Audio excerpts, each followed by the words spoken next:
Hello and welcome to निकटीज। तो आज कर रहे हैं हम इस वीडियो में एग्जांपल नंबर 3 और इसके पहले हमने एग्जांपल नंबर 2 कर लिया। अगर आपको वो वीडियो चेक करनी है तो यहाँ एक लिंक आ जाएगी या फिर आप प्लेलिस्ट में भी आप चेक कर सकते हो। प्लेलिस्ट मैंने नीचे प्रोवाइड कर दी है डिस्क्रिप्शन बॉक्स में। ओके, तो स्टार्ट करते हैं example 3। That is consider a triangle A C B right angle at C पे राइट एंगल बन रहा है यहाँ पे in which A B is 29 units. यहाँ मैं दे दिया कि ए बी की length is 29 units and B C की length is 21 units and angle A B C is theta. मतलब इस एंगल बी को रिप्रेजेंट कर रहा है थीटा से। फिगर हमें दे दिया गया है। डिटरमाइन द वैल्यूज ऑफ, हमें इनकी वैल्यूज फाइंड आउट करनी है यहाँ पे। दैट मीन्स हमको पहले कॉस थीटा निकालना पड़ेगा, उसका स्क्वायर करके यहाँ वैल्यू डालनी पड़ेगी। देन साइन थीटा निकाल के यहाँ वैल्यू डालनी पड़ेगी।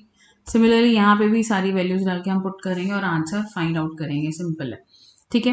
तो हमको कॉस थीटा के लिए क्या चाहिए रहेगा? अगर ये मेरा थीटा है, ये अगर हमारा थीटा है, दिस विल बी, ये हमारा बेस हो जाएगा, बी सी जो है हमारा बेस हो जाएगा एंड ए बी जो है वो हमारा तो हाइपोटेन्यूस ही है और ए सी हमारा क्या होगा? ऑपोजिट, जो एंगल के ऑपोजिट साइड रहती है, that will be our perpendicular. वो क्या होती है? हमारी परपेंडिकुलर होती है।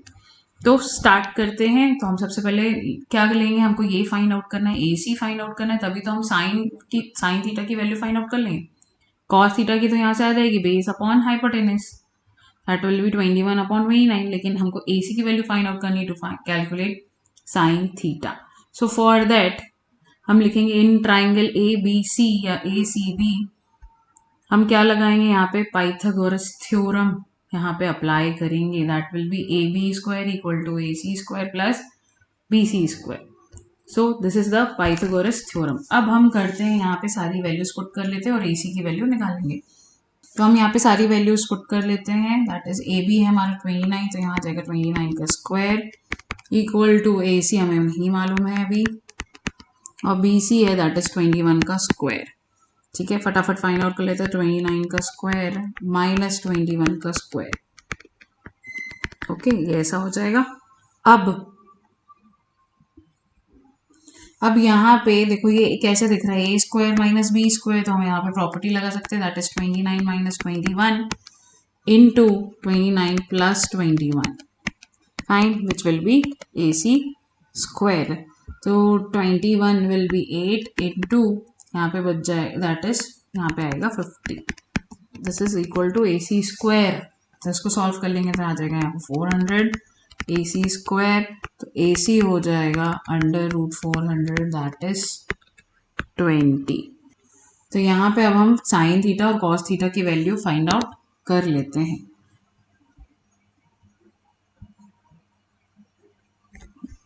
तो AC हो चुका है 20। तो अब यहाँ पे हम साइन थीटा की वैल्यू फाइंड आउट कर लेते हैं। साइन थीटा हो जाएगा परपेंडिकुलर अपॉन हाइपोटेनस। तो परपेंडिकुलर है हमारा AC upon hypotenuse is AB। तो AC is 20 and this is 29 and हमें किसकी नीड है? कॉस थीटा की नीड है। कॉस थीटा होता है बेस अपॉन हाइपोटेनस और बेस है यहाँ पे BC और हाइपोटेनस है हमारा AB, दैट इज 21 अपॉन 29। अब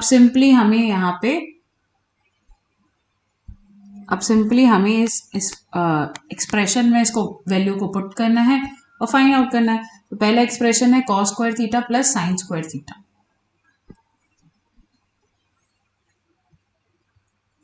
तो यहाँ पे पहला एक्सप्रेशन लिख लेते हैं, that is cos square theta plus sine square theta, और यहाँ इसकी वैल्यू निकालनी है। तो यहाँ पे हो जाएगा 21/29 का whole square plus sine square theta का मतलब क्या है? साइन थीटा का whole square, that means 20 upon 29 का होल स्क्वायर। भैया सॉल्व कर लेते हैं। तो यहाँ पे 21 का स्क्वायर अपॉन 29 का स्क्वायर निकाल लेते हैं वैल्यूज। 21 का स्क्वायर हो जाता है 441 अपॉन 29 का स्क्वायर होता है 841 प्लस 20 का स्क्वायर हो जाता है 400 अपॉन 841। तो यहाँ पे आ जाएगा 841 अपॉन 841, दैट विल बी 1। तो cos square theta plus sine square theta equal to 1। ये आगे आप आइडेंटिटी में भी देखेंगे कि हमेशा आप कोई भी एंगल ले है ना। अगर आप जैसे यहाँ पे थीटा है, for same angle cos square लो और उसका साइन स्क्वायर लो और दोनों को ऐड करोगे तो आपको ऑलवेज 1 मिलेगा। ठीक है, ये आगे हम आइडेंटिटी में भी समझेंगे। सेकेंड था, हमें सेकेंड क्या करना है, cos square theta minus sign square theta. Okay, तो सेकेंड यहाँ सॉल्व कर लेते हैं। That is cos square theta minus sign square theta, तो ये हो जाएगा 21/29 का होल स्क्वायर माइनस 20/29 का होल स्क्वायर। फाइन, तो ये हो गया 441/841 माइनस 400/841। इसको सॉल्व कर लेंगे तो 41/841। ठीक है, बस इतना ही है, बहुत सिंपल सा क्वेश्चन है, हमें कुछ नहीं करना था। यहाँ पे हमको ट्राइंगल ऑलरेडी गिवन है और दो साइड्स गिवन है, हम थर्ड साइड यूजिंग पाइथागोरस निकाल लेंगे एंड देन हमको साइन थीटा की वैल्यू पता होती है कि दैट हम अलॉट कर देंगे सबसे पहले कि ये थीटा है तो इसके अकॉर्डिंग ये हमारा बेस होगा जिस पे वो लाई करता है, एंड ये जो है उसके अपोजिट वाला side that will be our perpendicular, और 90 के जो अपोजिट होता है वो तो हमेशा हाइपोटेनियस ही होता है। फिर हमने बस साइन थीटा की वैल्यू निकाली, कॉस थीटा की वैल्यू निकाली, एंड हमें सिर्फ पुट करना है और सॉल्व करना है, दैट्स इट, यही था। फिर देखते हैं हम एग्जांपल नंबर 4। तो in right triangle A B C, right angle at B है, इफ 10a इक्वल टू 1, हमें रेशियो दे दिया that is 10a equal to 1, then verify that 2 sin a into cos A equal to 1। तो यहाँ हमें 10a दे दिया है, तो इन ट्राइंगल ए बी सी हम जो भी गिवन है वो पहले लिख लेंगे, that is 10a equal to 1। 10a means ये वाला एंगल हम ले रहे हैं, and according to this angle अगर हम अलॉट करें यहाँ पे तो दिस विल बी हाइपोटेनस, और इसके अपोजिट वाला हो जाता है परपेंडिकुलर, और ये जिस पे लाई कर रहा है वो क्या होगा, बेस। फाइन, तो हमने यहाँ पे लिख दिया कि 10a equal to 1 equal to perpendicular upon base होता है 10a, 10 क्या होता है, perpendicular upon base, tan theta equal to perpendicular upon base, perpendicular is BC, base is AB which is equal to 1, that means इसको solve करेंगे तो क्या मिलेगा, BC इक्वल टू AB।